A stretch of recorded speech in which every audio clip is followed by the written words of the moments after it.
The wind came down the pass first, before the stage, before the woman, before anything else that would matter that winter. It scoured off the high granite shoulders of the Colorado Divide and poured through the notch in the mountains like water through a broken sluice, carrying a fine grit of snow that found every seam in a person's clothing. It had blown that way for 3 days, and would blow for 3 more. And somewhere down in the white throat of that pass a stagecoach labored upward through the drifts, its 4 horses lathered gray, its driver hunched and cursing, and inside it a widow named Clara Denning held a folded sheaf of papers against her breast, the way another woman might have held a child. She had not slept in weeks, not since the fever took her husband in a single terrible fortnight and left her standing in a rented parlor in Missouri with a landlord's handout and a life gone suddenly weightless. There had been an advertisement in a company circular, folded and refolded until the creases were soft as cloth. A stage relay contract for sale on the Ash Hollow line, high in the Colorado mountains, keeper's quarters included, a going concern. She had never gone to see the place.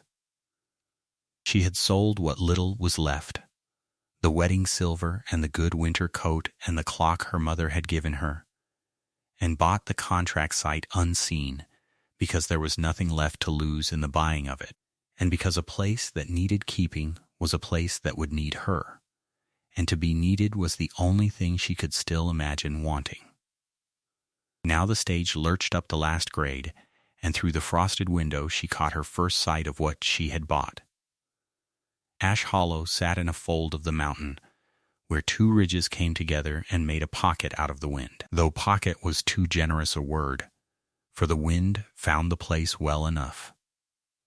There was a long, low station house of gray logs chinked with failing mud, its roof sagging in the middle like the spine of an old and beaten horse, one corner of the shingles gone so that snow drifted in beneath the eaves.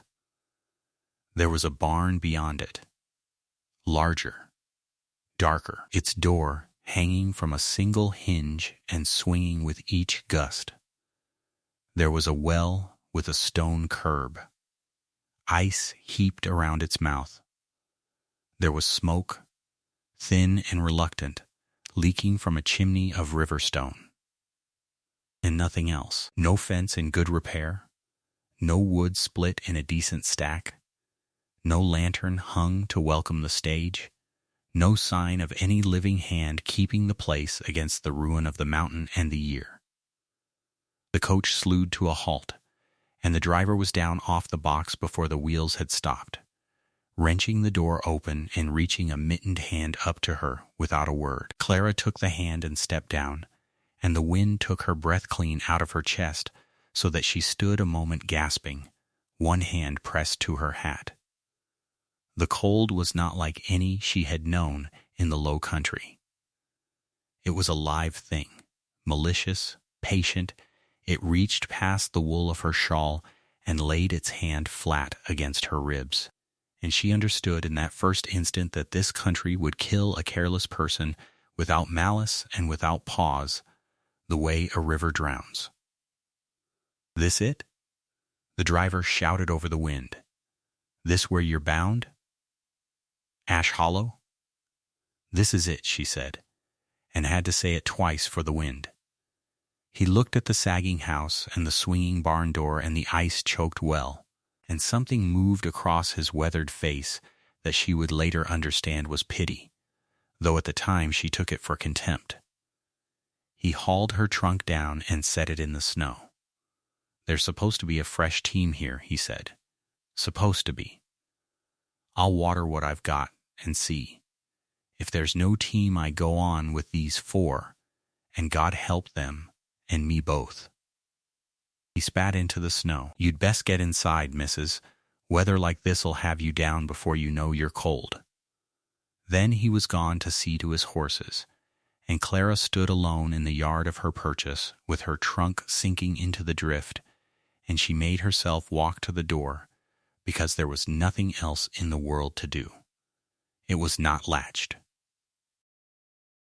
It gave under her hand and swung inward, and she stepped from the white roar of the yard into a dimness that smelled of cold ash and old grease, and something sourer underneath. The smell of a place where a living was made and not kept, where the ordinary decencies of sweeping and airing and washing had been let go one by one until none were left. There was a long room with a plank table and 2 benches, a cold hearth with a low-dying fire that gave more smoke than heat, a counter cluttered with unwashed tin and empty bottles where the weigh bills and strongbox ought by rights to be. She marked the bottles without meaning to, one on the table, one on the floor by the hearth, one on the sill of the single window that still held its glass. And there was a man in a chair by the fire, and he did not rise. He sat with his long legs stretched toward the meager coals, and his head tipped back against the wall, and for a moment she thought him asleep. He was a big man run to gauntness, raw-boned through the shoulders, his beard gone salt and pepper and untrimmed until it lay against his chest like something wild that had crawled up there to die. His clothes were good wool gone filthy, one boot off, the ankle wrapped in a dirty rag. Later she would learn about the old wagon injury and the limp it had left him. But in that first moment she only saw a man let go, rotting gently while the roof came down over his head, and the sight of him lit in her a small hard flame that was not quite anger and not quite fear. "You'll be Vance," she said. His eyes came open. They were pale, a washed-out blue like the sky over the pass at the thin end of a winter afternoon, and they took a long time finding her, and when they found her they were not glad. "I'll be nobody's," he said, his voice rusted from disuse, low and cracked. "Who in hell are you, and what fool drove you up here in this?" "My name is Clara Denning." She stepped inside and pulled the door shut against the wind, and the closing of it made the fire gutter and the room go darker. "I've bought the contract on this station. The Overland contract. I sent word to the office in the spring that I'd be up before the first hard snow, and I'm late, and I'm sorry for that, but I'm here now." Her voice was squared off at the jaw the way her whole face went when she was frightened and would not show it. "You'd be Elias Vance, the keeper. I'd have thought you'd have had word I was coming." For a while he only looked at her. Then he laughed, or made a sound that had once been a laugh, a dry, broken thing with no mirth in it, and reached down and found the bottle by his chair and lifted it and found it empty and set it down again. "Bought the contract," he said. "Well, you bought a dead horse, Mrs.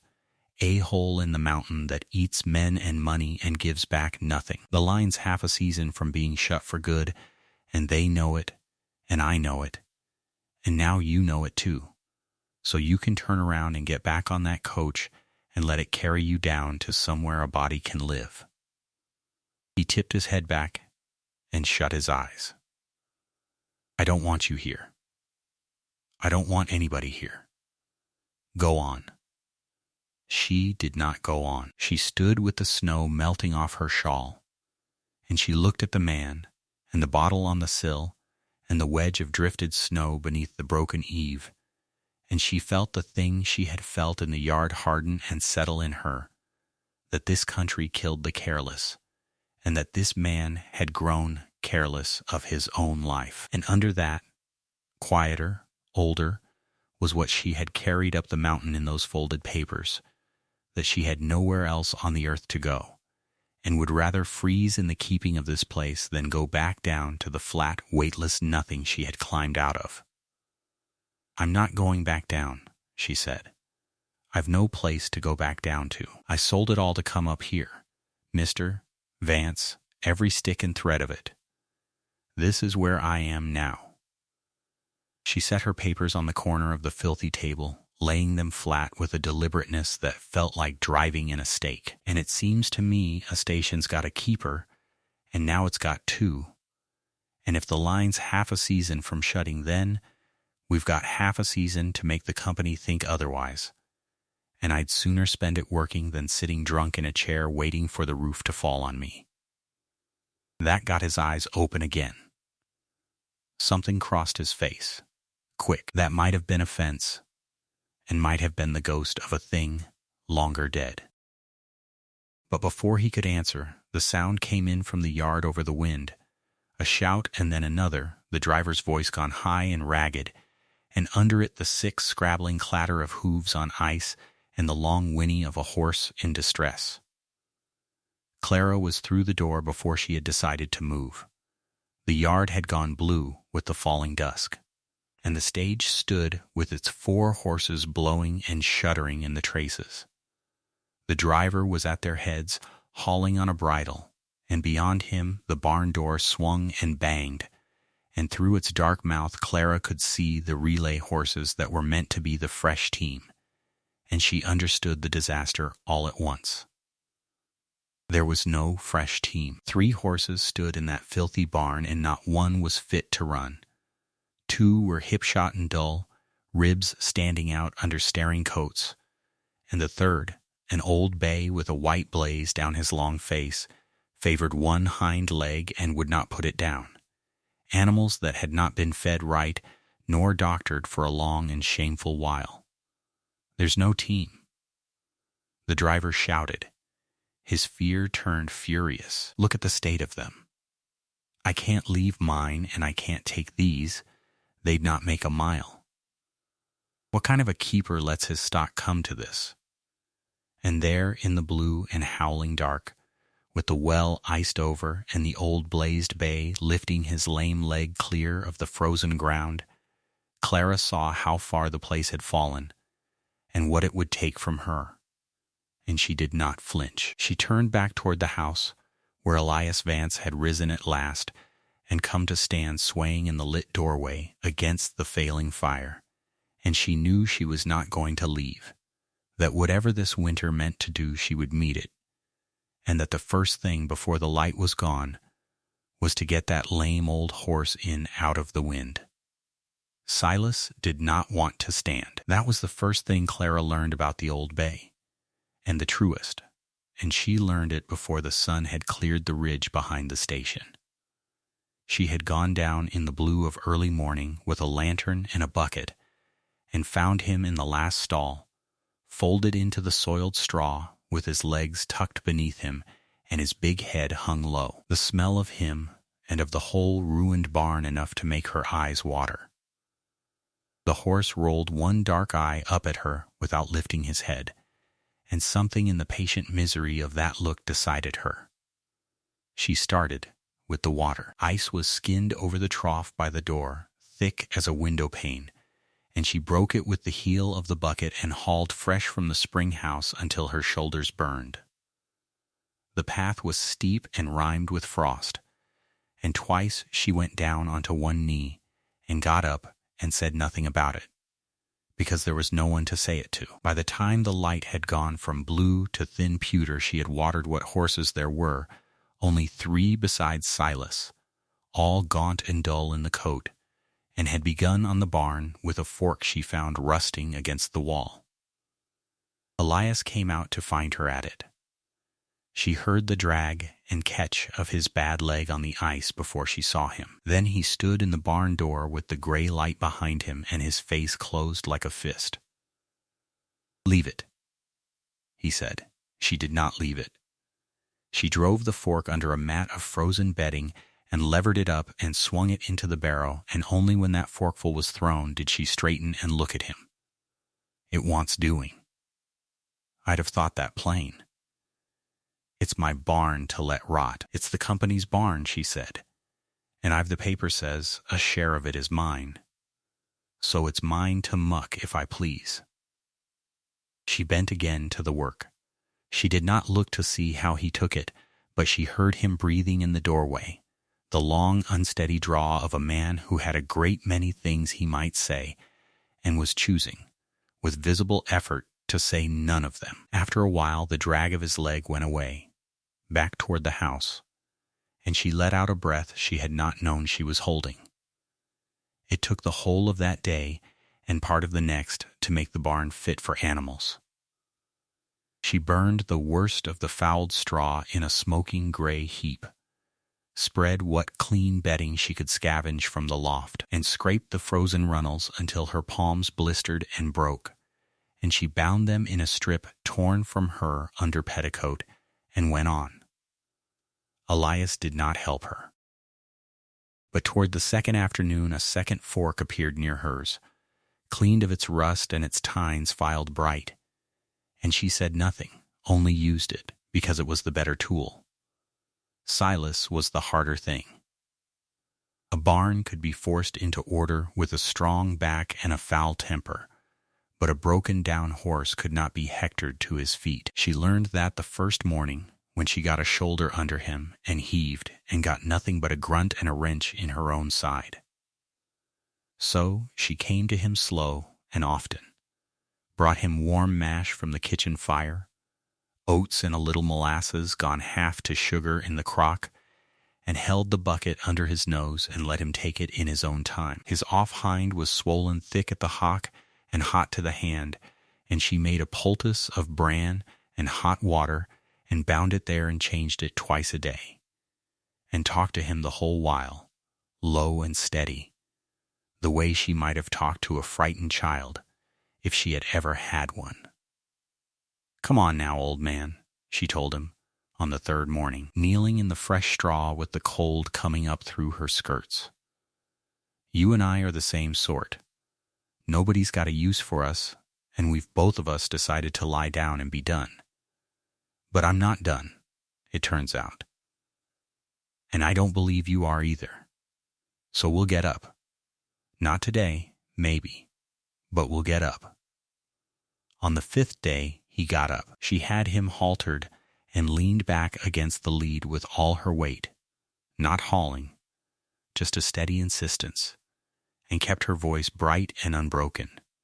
And something in the old horse gathered itself. His forelegs came out and planted, and he heaved and rocked and heaved again.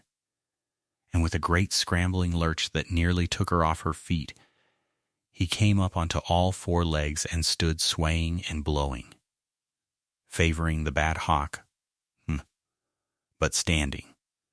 And Clara laughed out loud, one short cracked note that surprised her as much as it would have surprised anyone, because she had not made that sound in longer than she could remember. She did not know Elias was watching until she turned the horse back and saw the keeper in the doorway, a length of harness in his hands, his weather-pale eyes fixed on the old bay moving under his own power for the first time, and she did not know how long. He did not smile, but something moved behind his face, some old ache surfacing and sinking again, and he looked at her as though he meant to speak, then looked back down at the harness. That's Silas. He was the best of them, before, and that was all. But it was more than he had given her in 5 days, and she took it, and did not press for more. The station began to run. Now there was clean water in the troughs, and clean straw underfoot. The 3 sound horses grained and brushed until a shine came up in their coats. The harness Elias mended in his long silent evenings hung oiled on its pegs. When the downstage came laboring up on the 8th day, 2 days behind schedule and its team blown white with frost, Clara had a fresh span ready in the traces before the driver had well climbed down, and she saw his surprise, and saw him look past her to Elias with a question, and saw Elias give the smallest shake of his head, which meant, "Don't ask." The stage went on within the half hour, which had not happened at Ash Hollow in longer than the driver could say, and when it had died away, Elias stood looking at the empty road. "First one through clean in a year," he said, out into the cold. "Then we'd best be ready for the next," she said. He looked at her. Something in his look she could not read. Resentment and gratitude and grief braided together so tight she could not pick out the one strand from the others. "You don't stop," he said. It was not quite an accusation. I stopped once, she said, for a while. It didn't suit me. And she took up the buckets and went back down to the spring house and did not tell him what the stopping had cost her, because he had not told her his losses and she would not go first with hers. The storm came on the 10th day. She had begun to read the weather the way Elias had grudgingly taught her, without meaning to, only muttering to himself as he looked at the sky until she learned to look where he looked. The morning came up warm, or what passed for warm on that pass, with a soft gray sky and a stillness that felt wrong. And by noon the wind had swung to the north with an edge on it like a filed blade, and by mid-afternoon the first snow was driving level across the yard, and the far side of the station had vanished into a roaring white nothing. They got the horses in, the whole of the fight for a bitter hour, working the animals from the near paddock into the barn through wind that took the breath from your mouth, and Clara lost her sense of the yard entirely, and would have wandered blind into the white if Elias had not caught her sleeve and shouted the way to the door in her ear. They came inside into the sudden roaring quiet with the storm shut out, both of them heaving for breath, and Clara found she was gripping a fistful of his coat and made herself let go. "Can't stay out here," he said. "House? Now? Before it's dark, and we can't find it." They ran the rope.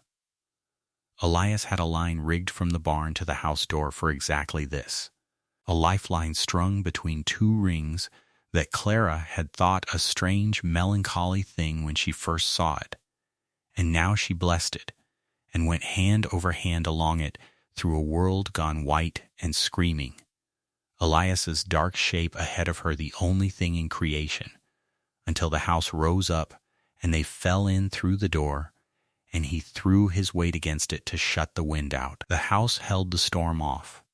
It groaned with it. The fire guttered when the gusts came down the chimney. Snow sifted in fine as flour under the door.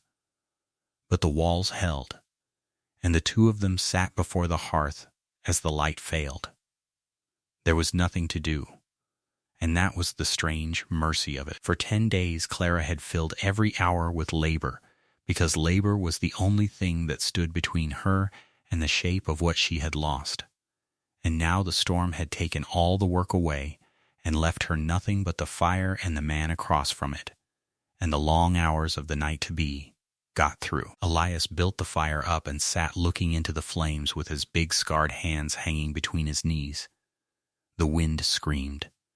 Somewhere in the barn a horse called out, faint through it all, and Clara lifted her head. "That's Silas. He doesn't like it. He never did." Elias did not look up.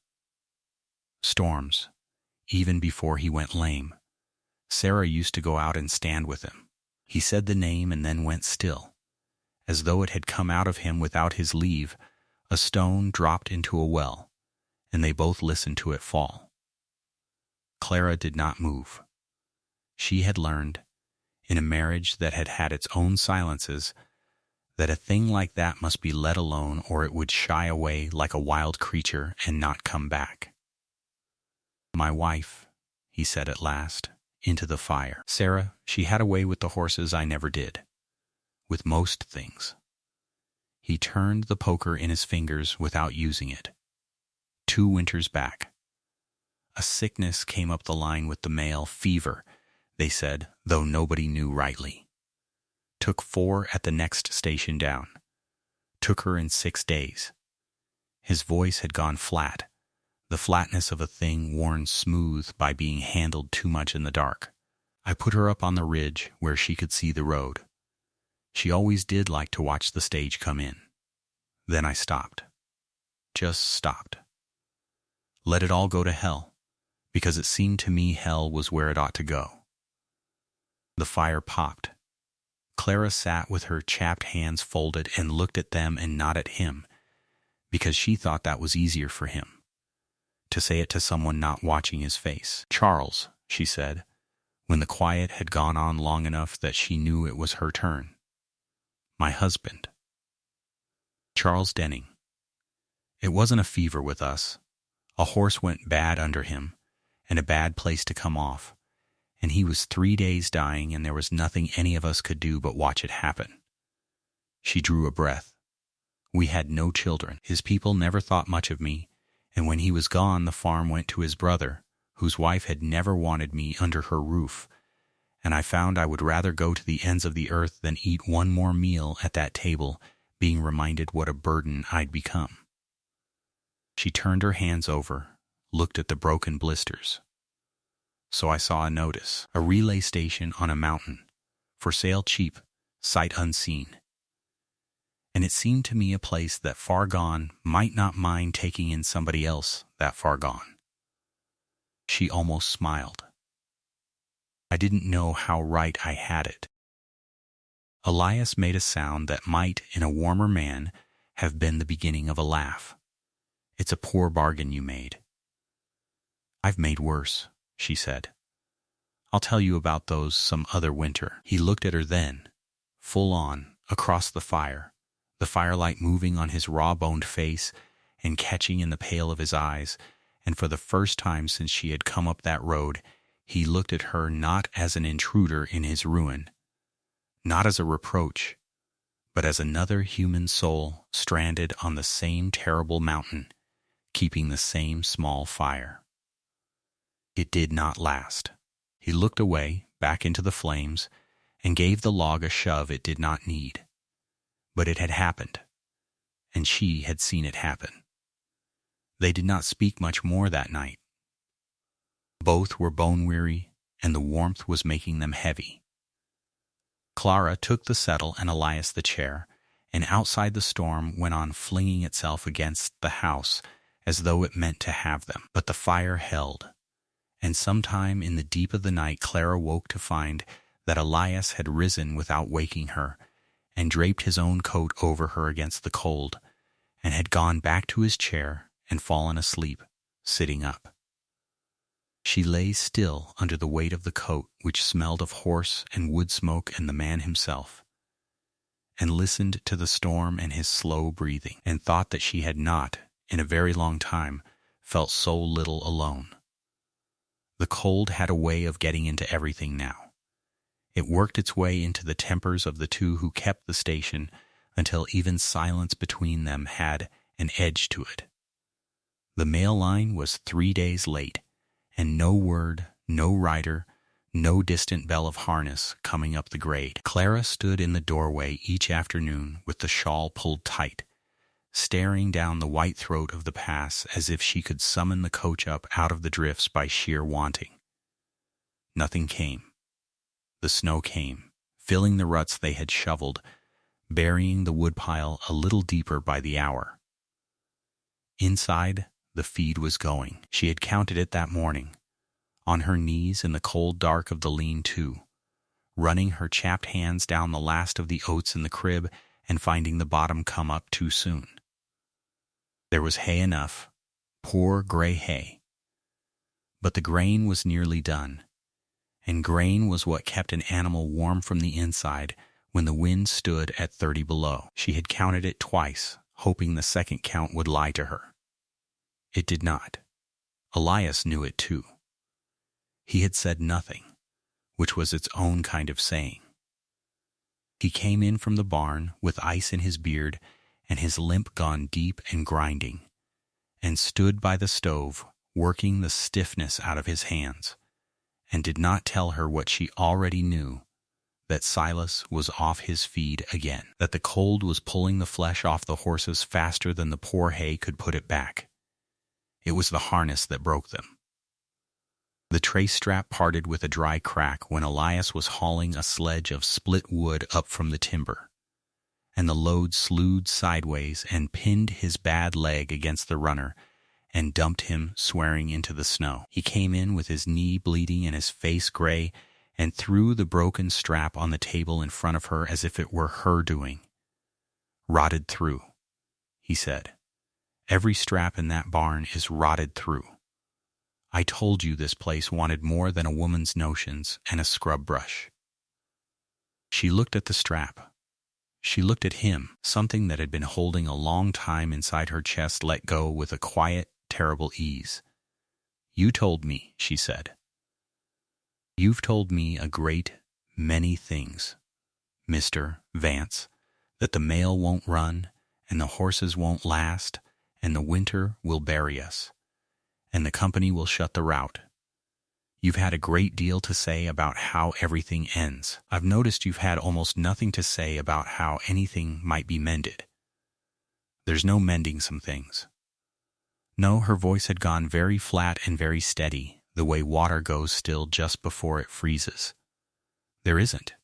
You've made certain of that. You let this place rot 2 years before I set foot in it. You let the harness rot and the roof rot and yourself rot right along with it. And now you stand there with your hand out like the ruin was done to you instead of a thing you sat down inside of and refused to leave." She should have stopped, and could not, because the fear of the empty crib and the late mail and the failing horses had been building in her all those quiet days with nowhere to go. And here at last was somewhere. "I buried a husband. I know what it is to have the ground come up and take the one thing that held your days together. But I got on the coach, Mr. Vance. I came here because there was nothing left where I was, and a person cannot lie down in the middle of nothing and call it grief. That isn't grief. That's just quitting with a better name on it." He went white and then dark, the blood coming up in his weathered face, and for a moment she thought he would strike her, and some cold, flat part of her almost wished he would, because a blow would be a simpler thing than the look he gave her. "You don't know one thing about my wife," he said low. "You didn't watch her cough out her lungs in that bed by the window while the snow came down and no doctor could get up the pass. You came here with your dead man's contract in your fist, thinking you'd buy yourself a new life for pennies, for pity. And you have the gall to stand in her kitchen and tell me what grief is and what it isn't." He picked the strap up and dropped it, and his hand was shaking. "Fix it yourself. You've all the answers. Fix the whole rotten place yourself." And he went out. Not to the barn, not anywhere with a purpose, just out, into the dark and the falling snow with his knee bleeding and no coat, the door slamming so the frost jumped off the panes, and she stood alone in the lamplight with the broken harness on the table between them like the body of something they had killed together. She did not go after him. Her hands were shaking too. She sat down and put them flat against the wood to still them, and looked at the way the leather had gone soft and brown and powdery at the break, and understood, in the raw quiet after the door, exactly what she had done. She had told a drowning man that he had chosen the water. It might even be true. But it was not a thing you said to him, not a thing that helped. She was still sitting there when she heard it, not Elias coming back, but something else under the wind. She lifted her head. It came again, thin and far, and then not so far. The jangle of harness, the groan of iron-shod wheels laboring in deep snow and cutting across it high and frightened, the voice of a driver cursing his team up the last of the grade. A coach, come up out of the white at last and floundering, its lamps swinging 2 weak yellow eyes through the storm. She was on her feet and at the door with the shawl already over her head. "Elias," she called into the dark, her voice ragged, all the anger gone out of it in an instant, only need left. "Elias, there's a coach on the grade." He came out of the shadow of the barn where he had been standing, she understood later, doing nothing, just standing in the cold with his back to the wall the way a man stands who has walked out of a house and has nowhere to walk to. But he came, fast for a lame man, and when he reached her the quarrel was simply set down where it lay. There was no time to pick it up and carry it. That was the mercy of the crisis. It gave them somewhere to put their hands that was not each other's throats. "Team's blown," he said, reading the sound she could not. "He's got them in the drift by the switchback. Fool's been driving in this since noon." He was already moving, reaching for the lantern, and his voice had changed, not gentle, never that, but sure, the way she had not heard it since she came. "Get the fire up. Get water on. Get every blanket in the house down by the stove." "Go." She went. By the time she had the fire roaring and the big kettle swung over it, they were bringing them in. Elias half carrying the driver. A rhymed and stumbling man who could not feel his own feet, and behind them, clinging to Elias's arm with both mittened hands, a girl. She could not have been 20. Her face was scoured red raw by the wind, red at the cheeks and bloodless white everywhere else, and her eyes were the wide fixed eyes of someone afraid so many hours the fear has worn a groove she cannot climb out of. Snow was packed into the folds of her cloak, frozen into the very ends of her hair. Get her in by the stove," Clara said, and got an arm around the girl and took the whole shivering weight of her, and the girl came against her like a child, teeth chattering too hard to speak. "There now. You're in. You're safe. There's a fire. What's your name? Can you tell me your name?" "Ada." It came in pieces, broken on the shutters. "Ada Shaw. I thought we were going to die out there. I thought we were going to die on the road, and no one would ever find us. You're not going to die." Clara said it the way you say a thing to make it true. She was already stripping the frozen cloak off the girl's shoulders, pushing her down onto the stool by the stove, chafing the small blue hands between her own chapped ones. "You're in Ash Hollow Station, and you're by a good fire, and nobody dies here tonight. Elias. Her feet. I've got to get her boots off." "Don't rub 'em," Elias said sharply, and it was not unkind, it was knowledge. He had the driver in the other chair and was working the man's boots off with the same care. "If they're froze, the rubbing's the worst thing. Warm water, not hot, blood warm, or you'll do more harm than the cold did. Clara, temper the kettle from the snow bucket till you can hold your own wrist in it." She did as he said, without question. There was a strange grace in it, in the two of them moving around that small hot room in the guttering lamplight, in the way he said her name, Clara, just Clara, no wall of courtesy between them, and told her plainly what to do, and the way she did it without argument because he was right, and none of the pride of an hour ago had any place in it now. They worked. The anger did not so much dissolve as become irrelevant, too small to fit through the door of what the night was asking of them. The girl's feet were not frozen, only bitterly cold, and when the feeling came back into them she cried, sharp and helpless, at the pain. And Clara knelt and held both her ankles in her hands and let her cry. "That's the blood coming home," she said. "It hurts because you're going to keep them. That's a good hurt. Cry all you like." The driver was worse. 2 fingers on his right hand had the waxy white look that made Elias's mouth go tight, and he worked over them a long time, and in the end wrapped the hand loose in wool and said only, "We'll know in the morning."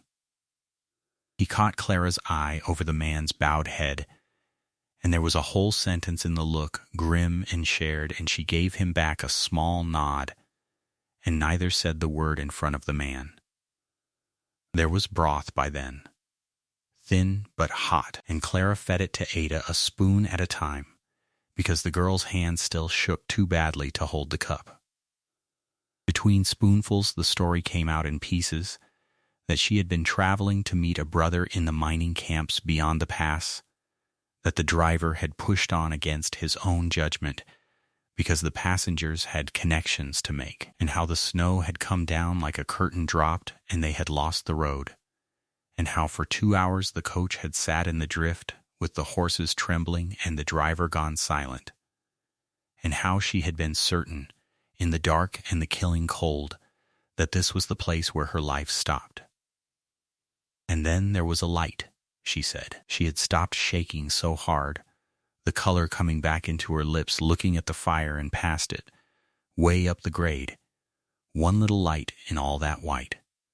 I thought I dreamed it.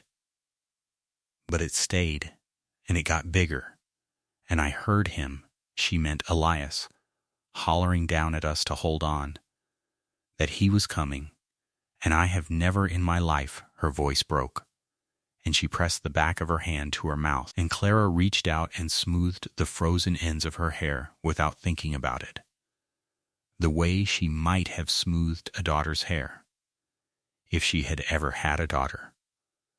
If the life she had left behind had ever gotten that far before it emptied out. Across the room Elias had gone still, the wet wool in his hands forgotten. He was looking at the girl who had seen his lantern as the difference between living and dying, and Clara saw something move under the grief of his face, some old buried thing turning over in its sleep. A man who had spent 2 years certain he had nothing left to give had just carried 2 strangers up out of the snow with his own broken body, and the world had not refused what he gave. She saw him feel it and not know what to do with it.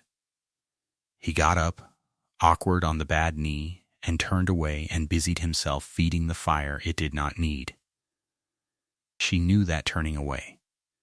She had done it herself, at the graveside, when the kindness of others came too close to a wound that could not yet bear touching. "You should both sleep," she said to the room. "There's the loft. It's warmest up there over the stove. Miss Shaw, you'll come up with me, mister." Grady, the driver, had given his name at last. There's a cot by the wall, close as you like to the heat. She began to move, to organize, to make the safe small kingdom of a warm room out of what the storm had driven to her door, and it steadied her as much as it steadied them. When the strangers were bedded down and the lamp turned low, she and Elias stood a moment in the red glow of the stove, the sleeping house around them and the wind still shouldering at the walls. The broken harness still lay on the table where he had thrown it, and neither of them looked at it. There was so much between them now, the cruel true things each had said to the other, and laid over all of it like fresh snow over the ruts, this new hour in which they had saved 2 lives together and not once gotten in each other's way. "That water-warm trick," she said, finally, low so as not to wake the loft. "With the feet. I'd have scalded the girl and cost her her toes. My wife taught it." He said it plainly, and it was the first time he had spoken of the woman without the words coming out like broken glass. "First winter we were up here. Man came in off the pass worse than that girl. Between us we saved every finger he had." He was quiet a moment. "She was better at it than me. She was better at most things than me." Clara said nothing. She had learned, this night, the whole worth of saying nothing. "What I said," he began, and stopped, and his jaw worked. "About you buying yourself a life. That was don't." She surprised herself with it. "Not tonight. We're tired and there's 2 souls upstairs that would be dead but for the both of us, and I won't have you apologizing over the top of that. Nor me either. We both said true things ugly. That'll keep till the storm's blown out." She pulled the shawl tighter, and for a moment in the low red light she let herself look at him full. The ruined patient face, the salt-streaked beard, the eyes that were not, she saw now, empty at all, only walled, and she felt something she had no name for yet and did not try to find one, because naming it would have made it real, and she was not ready, and neither was he. Get some sleep, Elias. There'll be feed to worry over in the morning, and a driver's hand, and God knows what the road's done to itself. She climbed to the loft where the girl already slept the bottomless sleep of the rescued, and lay down in her clothes on the cold edge of the pallet. And below her she heard him settle, heard the fire tick and the wind lean, and the whole rescued household breathing in the dark. She did not sleep for a long time. She thought about the light he had carried down the grade, and the crib coming up empty under her fingers, and the two of them moving around that small, hot room like two halves of one careful hand. And somewhere in that long listening the fear did not leave her, but it changed. The way the broth had changed the cold in the girl into something a body could almost live on. The wind came down off the ridge in the gray hour before noon, and with it the sound Clara had learned to dread more than any storm. The steady, deliberate crunch of iron-rimmed wheels finding purchase on frozen ruts. A coach that was not the mail. A coach that had no business on the pass unless someone meant to arrive. She was breaking the skin of ice that had reformed overnight on the trough, and she straightened with the hatchet still in her hand and looked down the white throat of the road, and there it was. A company rig. 2 horses, and a man beside the driver with his collar turned up and a bowler hat clamped down, and even at that distance she knew him by the ledger. He carried it the way other men carried a rifle, tucked against his ribs like something that might go off. Elias, she said, not loudly, but he had come to the barn door already, drawn by the same sound, and she saw his face change, saw the old numbness she had spent a season chipping away come sliding back over it like frost across a thawed pane. He knew the rig, too. He had known it longer than she had. Rourke, he said, the name coming out flat, worn smooth by repetition. Tom Rourke, route inspector. Company sends him up the line when they've already decided something.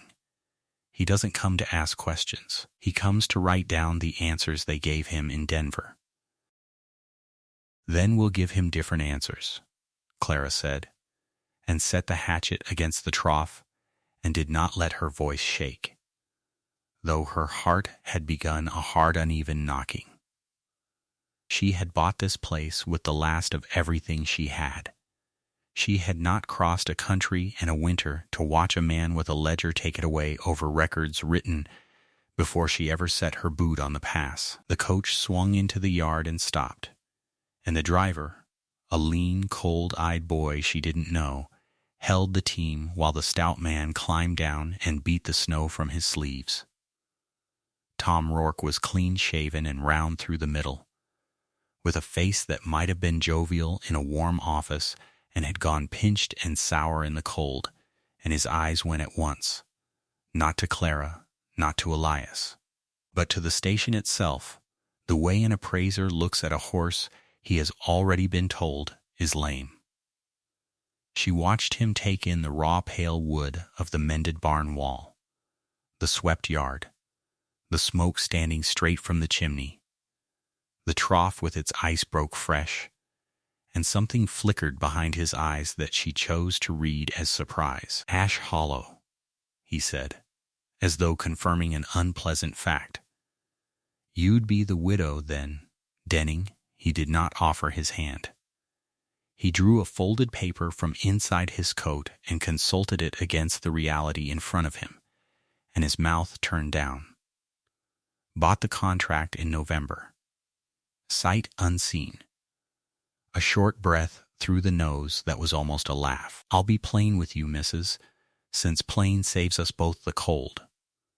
This station's the worst record on the Western Division. 2 years of it. Late relays, dead stock, a keeper who, his eyes went to Elias, and there was nothing cruel in them, which was somehow worse than cruelty, who stopped answering the company's letters near a year ago. The line loses time here every run it makes. The board's patience is a ledger like any other, and this one's run to red. The line's not lost time since the 1st of December, Clara said. Rourke looked at her. Not one relay late since I came. You have your paper. I have mine. She had kept it, the daybook, the column of times in her own square hand, every coach in and every coach out logged against the schedule, and every one of them met or beaten, because some animal part of her had known this morning was coming from the day she arrived. Come inside out of the wind, Mr. Rourke, and I'll show you a month you didn't drive up here expecting. For a moment, she thought he would refuse. But the wind gusted hard and drove a fistful of ice down all their collars, and Rourke was a stout man and a cold one, and the chimney was breathing warm smoke, and in the end the body decides these things. He grunted and gestured her ahead of him, and Elias stepped back to let them pass, and Clara felt the effort it cost him to move at all. The way a man moves when the thing that has been coming for him a long time has finally arrived, and he'd half hoped to be numb enough not to feel it land. Inside, the station stopped Rourke a half step over the threshold, and she caught it, and was glad. He had braced himself for a ruin, the ruin of the last report, a cold hearth, a floor gone to filth, a keeper drunk or absent, harness rotting on its pegs. What met him instead was a low room warm to the bone, the fire banked proper, the plank floor scrubbed pale, the long table waxed, the harness hung oiled and supple along the wall where Elias had rehung it, buckle by buckle, through the worst weeks of January. There was bread under a cloth on the table and a pot going on the crane, and the windows were glazed now with panes she and Elias had freighted up on the last dry road. It smelled of wood smoke and tallow and coffee and clean wet wool, like a place where people lived and meant to keep living. Rourke said nothing for a moment. He set his ledger on the corner of the table, the first thing she had seen him do that wasn't guarded, and held his cold hands toward the fire, and some of the sourness went out of his face into plain human relief at being warm. Then he remembered what he'd been sent to do, and the shutter came back down. Warm room's an easy thing to build for a company man's visit, he said. I've been up passes where they lit the only fire of the winter the morning they knew I was coming. Then I ride out, and the fire goes cold behind me, and the line rots on through spring. He said it not unkindly, but as a man laying his cards face up. A warm hearth doesn't run the mail. Sound stock runs the mail. On time teams. A keeper who's awake. Show me the barn. So she showed him the barn. She hauled the door on its runner, the runner Elias had planed true so it no longer screamed and stuck, and the warm animal dark of the stalls came out to meet them, hay-sweet and thick. The stalls were mucked clean, fresh straw down gold, the manger full. The team stood well, not fat. She'd not lie, and he'd have known the lie, but sound, sleek-coated where a starved horse goes staring, and rough, clear-eyed. She'd wormed and grained them and worked the swelling out of the legs of the two offside bays that had come to her, stocked up and stumbling, and Rourke was horseman enough to see it. He went down the line appraising, and his silence changed quality as he went, from the silence of a man cataloging faults to the silence of a man not finding the ones he'd come to write down. At the end of the row stood Silas. The old bay lifted his head over the half-door at the sound of them, white blaze catching the gray light, ears pricked forward, and Rourke stopped. He looked at the horse a long moment. Then he opened the daybook of his own memory, because a route inspector carries the whole line in his head, and said, slow, this the horse the last report struck off. Bay gelding, blaze, off-hind, unfit for service to be shot or sold. He looked at Silas, standing there favoring the hind, but standing, sound-eyed, well-fleshed, alive. That was 14 months back. He's half lame, Clara said. I'll not tell you he isn't. He does the short pull, the near stage down to the forks and back on time, and he earns his hay. He's not fit to shoot. She put her hand flat on the old horse's neck, and Silas leaned into it, and she felt Elias go still beside her. Because Silas had been his wife's horse, and the order to shoot him had been in the same ledger-cold hand as everything else the company had written off up here. And the fact that the horse was alive at all was the one thread of the old life Elias had kept from snapping. And that was when Elias spoke. Elias, who had let Rourke and Clara walk the whole barn while he stood back in the numb gray place he went to. "I kept him," he said, his voice rough with disuse, the register of a man claiming a thing out loud. Reports said, "Shoot him." I didn't. I let a lot of things go on this pass, Rourke, and you've got them all down in that book. And every one of them's true, and I'll not lie to a company man about the state I let this station come to. He was breathing hard, as if the words were a stone he was rolling uphill after a year of letting everything roll down. But I kept the horse. And he could not seem to look at her, but he lifted his chin toward her, and the clean stalls, and the whole risen station. She kept the rest. She built back everything I let fall. Everything in your ledger that's red, it's red from before. It's mine, not hers. And it's done being red. Rourke looked from the man to the woman to the old blaze-faced horse leaning into her hand. "The company means to close this station," he said quietly. "It's why I'm here. A bad relay on this pass isn't a bad relay. It's a coach full of people stopped in a blizzard with no fresh team. It's mail rotting in a snowbank. It's a man frozen in a drift because the one warm room on the mountain had a dead fire in it. The board looked at 2 years of this hollow and decided the line safer without it. Route runs straight through to the forks. Longer stage, harder on the stock, but no ash hollow to fail it." He tapped the ledger. "Close the station, turn out the keeper. That's the paper I carried up. That's what I came to serve you both." The word turnout sat in the warm barn like a cold coal. Clara understood what it would mean. Not for her. She'd land somewhere, but for the raw-boned, salt-bearded, limping man beside her who had buried his wife on this mountain and let a year of his life go to frost, and had, this very morning, hauled himself up out of the numbness to claim one live horse and one risen station as things worth defending. To turn Elias out of Ash Hollow would not be to move him. It would be to finish the thing the grief had started. "You came up expecting the ruin in your book," Clara said. Her voice was steady now, the shaking gone out of it somewhere between the yard and the barn. "You didn't find it. You found this." She swept her arm, the clean stalls, the oiled harness, the sound teams, the old horse, the man. "The record you carried is a true record of a place that doesn't exist anymore. I'll not argue the past with you. I'll not tell you Ash Hollow held the line last winter, because it didn't, and you know it didn't. I'm telling you it holds the line now. It held the mail through 3 storms since December, on the schedule, in my own book with the times written, and you can drive down to the Forks and ask the keeper whether the through coaches came off my teams late or came off them fresh and on the hour." Rourke said nothing.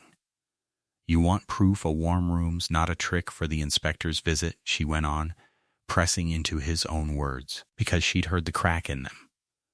"You want to know the fire won't go cold behind you. Then don't take my month of book on faith, and don't take this one warm morning either.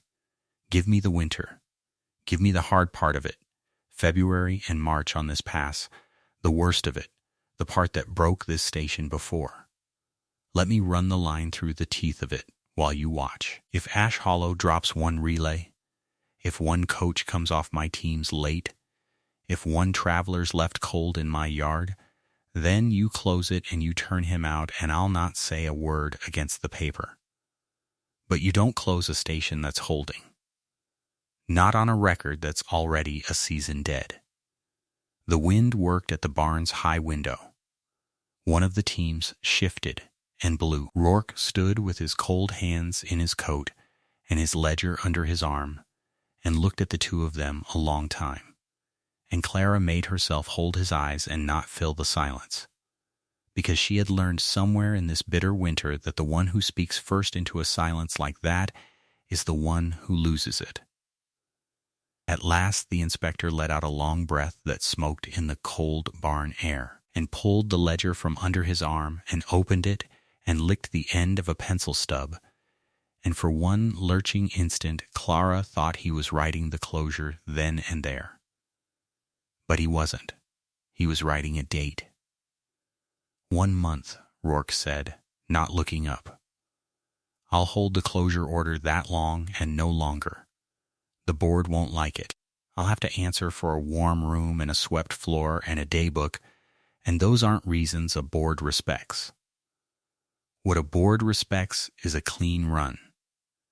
He clicked the pencil against the ledger.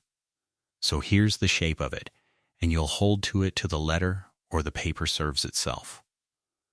1 month from today, I ride back up this pass. Between now and then, every coach that comes off Ash Hollow's teams runs on the schedule, not near it, on it. Every traveler that stops in this yard leaves warm and fed and moved on time. And you'll keep that book, every hour of it, and the Forks keeper's word will have to match it. Because a book a keeper writes alone is a book a keeper can invent. He shut the ledger. You get the winter you asked for. And if this Hollow holds the line 1 clean month through February, I'll carry a different paper down to Denver than the one I carried up. That's more than the board sent me to give, and you'll neither of you know what it cost me to write that date instead of the other thing. He tucked the book away and looked. Once more and almost against his will, down the clean row of stalls to the old bay with the white blaze, and something moved in his sour, cold appraiser's face that might, in a warm office far from this pass, have been near to hope. "Feed that horse well," he said gruffly, turning up his collar. "Half lame or not, he's the only thing on this station your predecessor didn't let die, and a board likes a survivor." And he went out into the wind toward his waiting rig, and Clara stood in the warm animal dark between the risen man and the living horse, her heart still knocking, the reprieve and the terror of it settling over her at once. 1 month. The worst month. The whole winter narrowed now to a single hard line she had asked for and would have to walk, and beside her, for the first time since the wheels had come down off the ridge, she heard Elias let out a breath that sounded less like a man drowning and more like a man deciding to keep his head above water 1 more season. The cold came down the pass like something with a will behind it, and Clara felt it in her teeth before she saw it on the glass. All afternoon the sky had been the color of an old bruise, greenish at its edges, and the wind had gone strangely silent, the way a held breath is silent. Then, near 4 o'clock, it broke. The snow did not fall so much as fly, hurled sideways off the ridgeline in sheets that swallowed the barn, the corral, the well, until the window over the wash basin showed her nothing but churning gray-white, nothing pressed against the panes. "That's no squall," Elias said behind her. He had come in from the yard with his beard rimed white and his coat stiff as a board, and stood a moment stamping the snow off his boots, one hand braced against the doorframe. "That's the storm the old-timers mean when they won't say its name. That's the one that closes the grade." Clara turned from the window. On the mantel the company timetable lay weighted under a river stone, and she did not need to read it again. The Denver stage is due at 6. With the mail, with the inspector watching every mile of it. The Denver stage won't come. It has to come. She heard the sharpness in her own voice and did not soften it. If it doesn't come through Ash Hollow, Rourke writes the route off. A relay that can't relay in a storm is a relay the company doesn't need. She pressed her chapped hands flat against her apron to still them. We didn't rebuild this place to lose it in one night.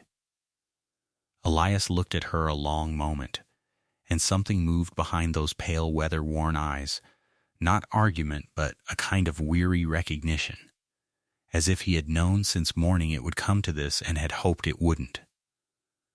No, he agreed quietly, we didn't. He crossed to the peg by the stove and took down the storm lantern, testing its wick. Then the second one. He worked without hurry, the way a man works when hurry will only cost him, and Clara understood that in his silence he had already decided to go out into it. She understood, too, that she would not let him go alone. They readied what they could. Clara filled the small tin with lucifer matches, wrapped it in oilcloth, and buttoned it into her innermost pocket where the damp couldn't reach. She pulled on the man's coat Elias had cut down for her over the winter, the one that still smelled of him, of wood smoke and horse and tallow, and wound the gray wool shawl twice about her head until only her grief-shadowed eyes showed. Elias coiled the long lead rope over his shoulder and took the heavier lantern, and at the door he looked back at the warm room they were leaving, the banked fire, the kettle, the rag rug she had beaten clean that morning, as though fixing it in his mind. If we don't find the road within a quarter mile, he said, we turn back. Both of us. You hear me, Clara, no matter what's out there. I hear you, she said, and they both knew she was only half lying. The cold took her breath the instant the door opened. It was like walking into water, a shock that closed over her head. The lantern light reached perhaps 6 feet and then drowned in the flying snow. Elias took her hand and did not let go, and they went off the porch into the white with the rope stretched taut between the station post and the coil on his shoulder, so that whatever happened they could follow the line home. They went bent double against the wind, following the corral fence post by post, until the fence ended and there was only the memory of where the road ought to be. Elias had walked this grade 10,000 times, whole and lame, and Clara trusted the map of it that lived in his crippled leg more than her own eyes, which showed her only churning nothing and the ghost of her own lashes crusting shut with ice. She scraped them clear and held to his hand and went on. Silas, Elias called into the storm, and the wind tore the word away. Silas, hey boy, for they had turned the old bay out into the lee of the ridge that morning with the other relay stock, thinking the natural windbreak safer than the half-sound barn, and somewhere in this murk the horses were huddled with their tails to the gale, and Silas, half lame and stubborn as an old man, was the one Clara feared for. She feared for him the way you fear for the weak thing you have chosen to love against all sense. They found the others first, 3 dark shapes clotted with snow, standing hip to shoulder in a hollow of the ridge, steaming faintly, enduring. But the old bay with the white blaze was not among them. Elias moved among the horses, counting by touch, and Clara saw his shoulders go rigid. He's wandered, he shouted against her ear. He does it. Gets it in his fool head to come looking for me when the weather turns. He'll have gone down the grade toward the sound of the road. He turned his face into the wind, down the long deadly slope where the pass fell away toward the switchbacks and the drop beyond. And the stage will be coming up that same grade. If it's coming at all. Clara's heart clenched. A lame horse loose on an iced road in a whiteout, and a 6-horse team laboring blind up the same narrow shelf of rock, and somewhere below, if the timetable held, 4 tons of coach and passengers and the United States mail. Then we go down, she said. Clara, we go down. Elias. Both of us. You said both. For one heartbeat he only looked at her, and in the reeling lantern light she saw his face bared of all its long defenses, saw the fear in it, and under the fear something fiercer and more frightening still, something he had not let himself say in all these months of shared work and shared silence. Then he nodded once, and gripped her hand, and they went down into the throat of the storm together. The grade dropped away beneath their boots. Treacherous under a skin of glare ice the wind had polished smooth. Elias went first, testing each step with his good leg, the lantern swinging, and Clara came behind with her free hand fisted in the back of his coat. Twice her feet went out from under her and only his grip, and the rope saved her from sliding off into the white void where the mountain fell away to nothing. She did not let herself think about the drop, only the light. Keep it moving, keep him in reach, and, strangely, the warm room they had left. All the small proofs that they had made something here worth the risk of dying for. They had gone perhaps a furlong down when they heard it. Over the shriek of the wind, thin and wretched and unmistakable, the high, broken whinny of a horse in trouble. Elias froze. Silas. He breathed, and then he was moving, faster than his legs should have let him, half falling down the icy pitch with Clara scrambling after. They found the old bay just off the road where the shoulder gave way to a steep bank of drifted snow. He had gone through the crust to his belly and floundered deeper, and now he stood trembling and half-foundered with the ice-caked white on his blaze, his eyes rolling. One foreleg, the bad one, of course, buckled beneath him at a terrible angle. When he saw Elias, his whole body shuddered, and he made that broken sound again, low now, almost a groan, the sound of an animal who has been waiting to be found. Easy, easy, old man. I've got you. Elias went down on his knees in the drift beside the horse's head, careless of the cold, careless of his own bad leg, and laid his bare hand along the bay's frost-caked cheek, and Clara saw him press his forehead a moment against the animal's jaw. You went looking for me, didn't you? You went and looked. His voice cracked on it. You damn fool. You beautiful damn fool. Clara knelt on the other side and dug with her mittened hands to free the trapped foreleg, packing the snow away. And between them they got the old horse braced and heaving, until, with a great lurching groan, Silas came up out of the drift and stood swaying on the road, three-legged, the bad foreleg held up off the ice, but standing. Alive, she pressed her face into his snowy neck and felt the huge, frightened heart of him hammering, and for a moment could not have said whether she was weeping or only melting the ice from her lashes. But there was no time. Below them, faint and then unmistakable, came a sound that turned Clara's blood, the shriek of a wheel skidding on ice, the panicked scream of a horse, a man's voice shouting words the wind ate, and then a jarring crack, and silence. The stage, Elias said. He was already on his feet. It's on the switchback. It's coming up and it's in trouble. He thrust the lead rope into her hands, wrapping her fists in it. Hold him. Walk him up the grade, follow the rope home, get him to the barn. I'll go down, no. Clara caught his sleeve. The word came out of her like something torn loose.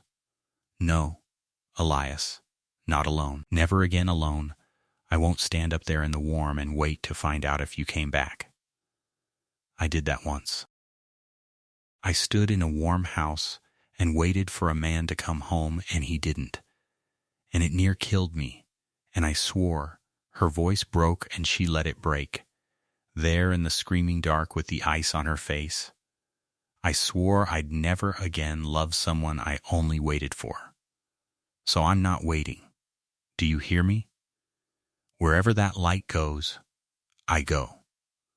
The wind howled between them. Elias stood stock still, the snow driving past the lantern in long streaks of gold, and looked at her as though she had struck him, as though a door he had nailed shut years ago had blown open all at once. His pale eyes glittered.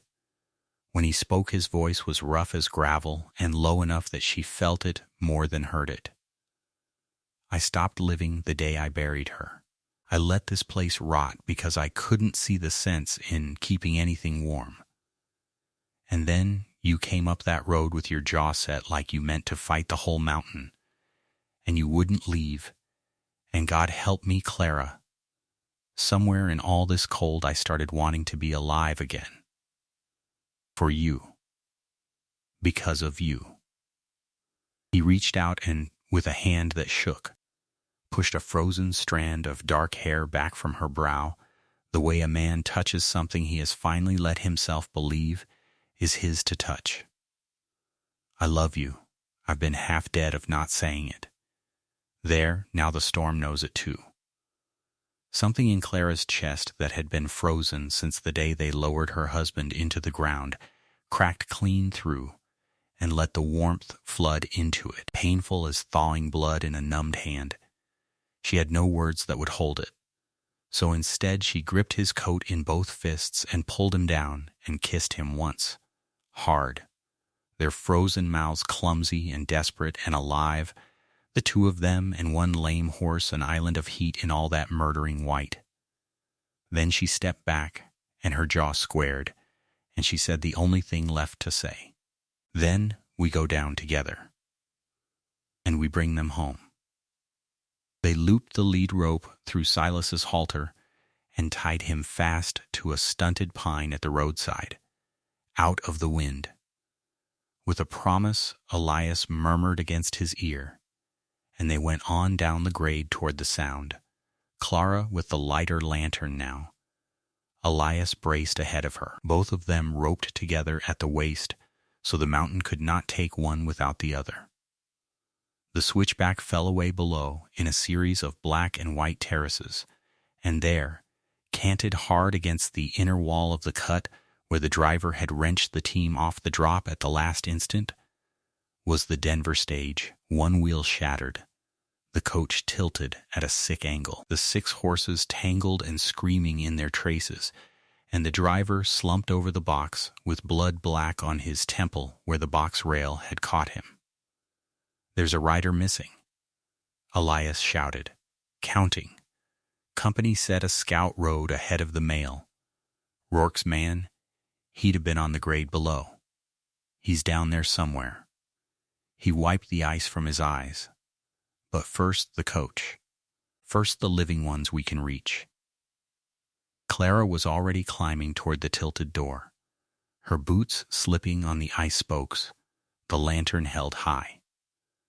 Through the frosted window a face swam up at her, out of the dark, a girl, young, red-cheeked, and white-lipped with terror, her breath fogging the glass, her small hands pressed flat against it. Ada, the passenger who'd been stranded with them earlier in the season, sent on at last toward Denver, and now caught here on the worst night the pass had thrown all winter. Ma'am. The girl cried through the glass, her voice thin and cracking. Oh, ma'am, thank God. There's an old woman inside taken faint, and the driver won't answer. And we felt the wheel go. We're going to slide, ma'am. I know we're going to slide. You're not going to slide. Clara wrenched at the frozen door handle with both hands, and Elias came up beside her and put his weight to it, and between them the door groaned open. You're not going to slide, because we've got you now. We've got the line. Do you understand me, Ada? Ash Hollow's got you. We are not letting go. And the wind screamed down the pass, and the horses screamed in their traces, and somewhere below on the black grade a hurt man lay waiting in the snow to learn whether anyone was still coming, while above them all, roped together in the roaring dark, 2 people who had each thought their living was over worked the frozen latch and reached in. together, for the ones the storm had not yet taken. The wind that had screamed across the pass for 4 months was gone. Clara noticed it before she was fully awake, the way a person notices the absence of a sound they have stopped hearing but never stopped feeling. For weeks the blizzards had pressed their weight against every board of Ash Hollow, worrying at the shingles, testing the chinking she and Elias had driven back into the walls with numb fingers. Now there was only a soft, ceaseless dripping from the eaves, and beneath it the deeper voice of the creek running full again, where it had lain locked in ice since November. She lay still a moment in the gray light. The room was cold, but not the killing cold of midwinter. It had a give to it, a dampness that smelled of thawing earth and wet pine, and something green and faint she could not name, and had almost forgotten existed. Spring. It had come the way she supposed most things came in this country, not with any announcement but simply by being there one morning where it had not been the night before. She rose and dressed and went out onto the porch. The pass had changed overnight into something she scarcely recognized. Where there had been an unbroken sweep of white to the timberline, there were now long dark seams of exposed rock and mud, and the snow that remained had gone gray and sunken, sliding off the north slopes in slow avalanches that hissed through the trees. The road, that had been a rumor beneath 4 feet of drift, showed itself in patches. Water ran everywhere, and the whole mountain seemed to be exhaling, letting go at last of a breath it had held all winter. Elias came out behind her with 2 cups of coffee, and she took one without looking, her eyes still on the pass. His limp was quieter these days, the way a body eases when it stops bracing against dread. He stood beside her at the porch rail they had rebuilt together in February and blew across the surface of his cup. "It'll be a week of mud," he said. "Then the road firms and the coaches come." "And Rourke," she said. "And Rourke." She had thought the name would put a fist in her stomach the way it had all season, but the fist did not come. She turned the coffee cup in her chapped hands and found, somewhat to her surprise, that she was not afraid. "Let him come," she said. Elias looked at her sidelong, and something moved at the corner of his mouth that in another man on another morning might have been a smile. The days that followed were exactly the week of mud he had promised, and they did not waste them. There is a particular energy that comes into people who have survived something together and find themselves still standing at the end of it, and that energy was in both of them now. They worked the way they had learned to over the long punishing months, without much talk and with a wordless dividing of labor each had come to trust in the other. Elias went at the horses. Silas had wintered better than either of them had dared hope. The half-lameness that had made Clara wince to watch him in December had eased with the warmth and with the poultices Elias packed around the old joint each night, and though he would never again be a young horse, he could pull a stage on the flat and hold his footing on the grades, which was all that was asked of him now. The other animals had come through as well, gaunt and shaggy and glad of the green pushing up along the creek.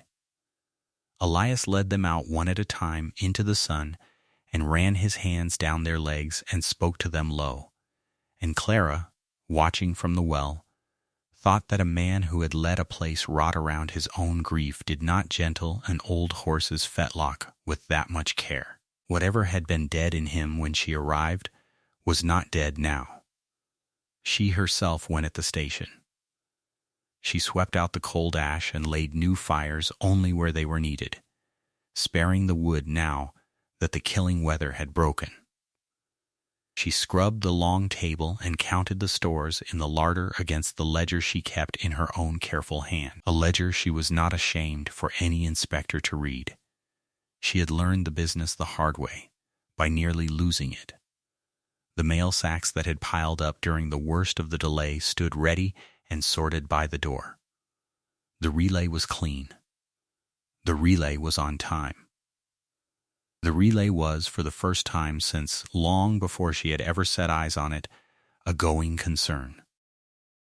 On the 5th day, the first through coach came up out of the mud below the station with its team steaming and its wheels caked to the hubs. And the driver, a lean man named Pruitt, whom Clara had come to know across the winter, hauled his animals to a stop in the yard and looked at the station with frank astonishment. "I'll be damned," he said. "You've made a station of it." "We've made a station of it," Clara agreed, and she had the fresh team harnessed and swapped, and the coach watered, and the passengers fed and back on the road inside the half-hour the schedule allowed, and Pruitt tipped his hat as he pulled out and said he'd carry the word down the line that Ash Hollow was running clean.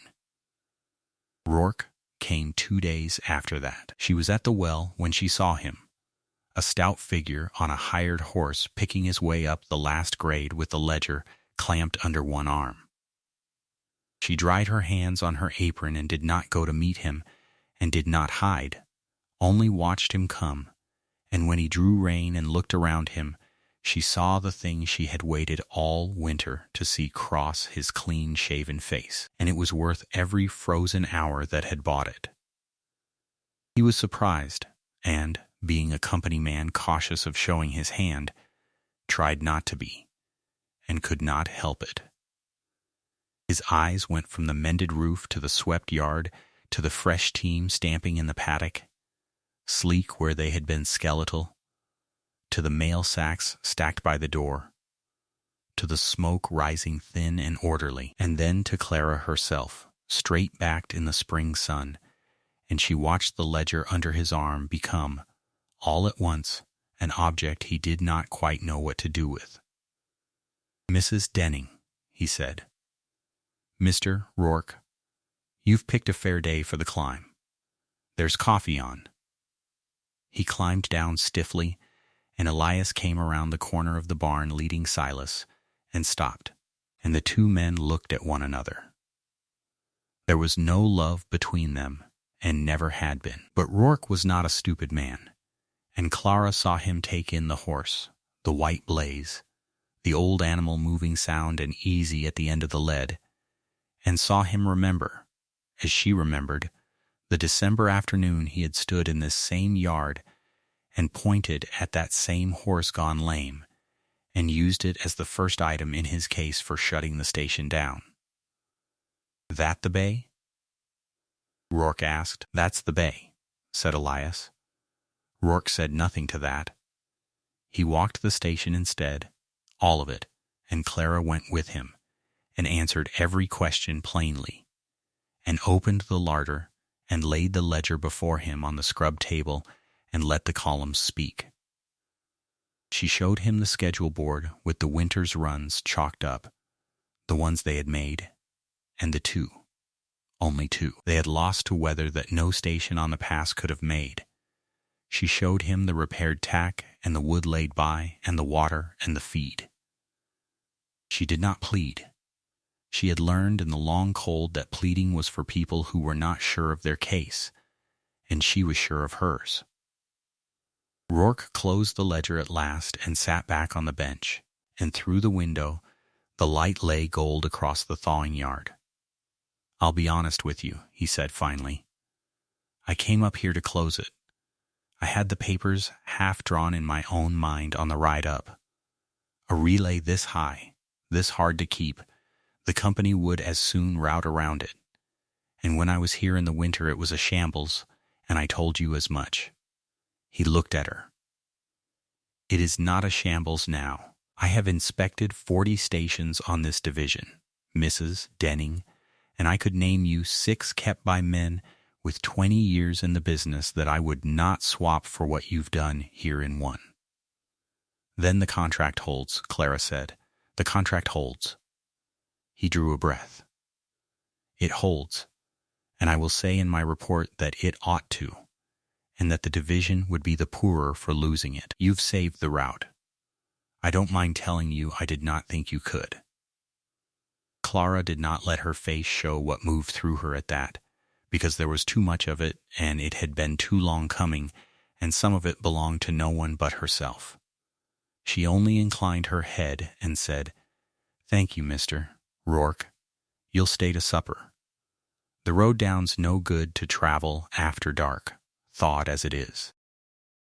He stayed to supper, and he was, freed of his ledger and his purpose, a decent enough companion at the table, and in the morning he shook Elias's hand and touched his bowler to Clara and rode back down the pass, and the great weight that had hung over Ash Hollow all season went down the mountain with him and did not come back. They stood on the porch and watched him out of sight, and for a long while neither of them said anything at all.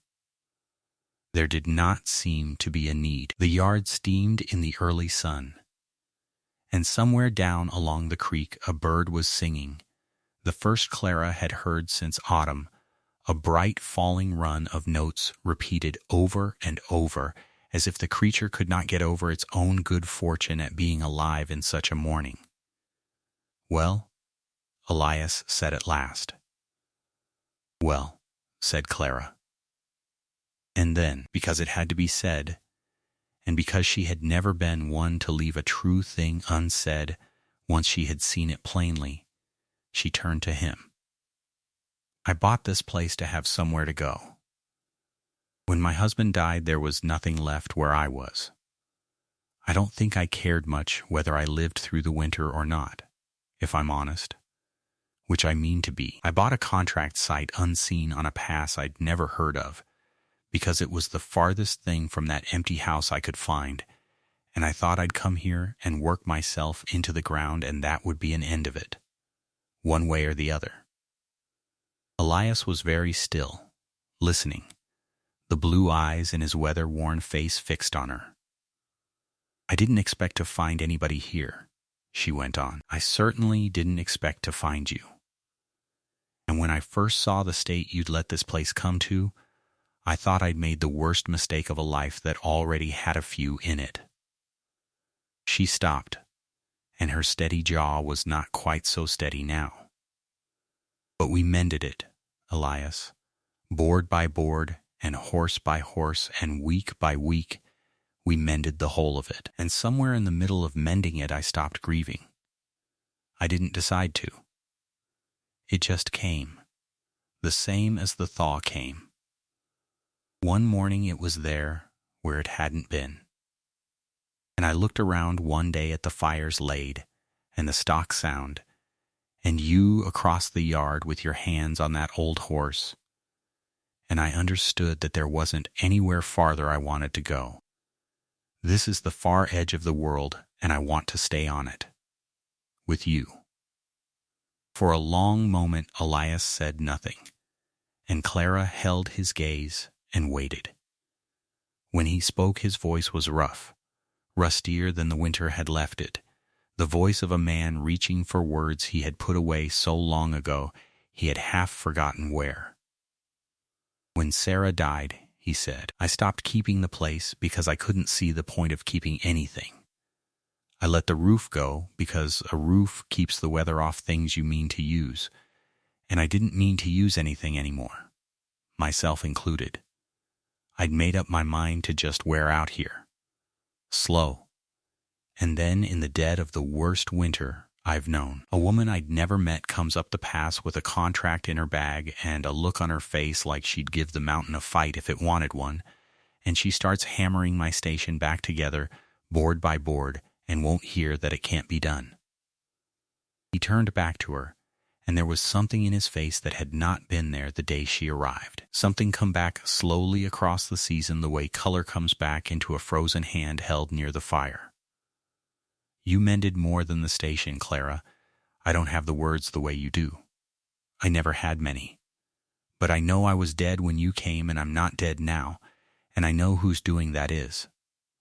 If you want to stay, then stay, and not as the keeper and the hired hand either. Stay as my wife. I'm too old and too plain and too far gone to say it prettier than that, but I mean it down to the ground." "That's plenty pretty," Clara said, and found that she was crying and smiling both at once, and did not care. That's the prettiest thing I ever heard."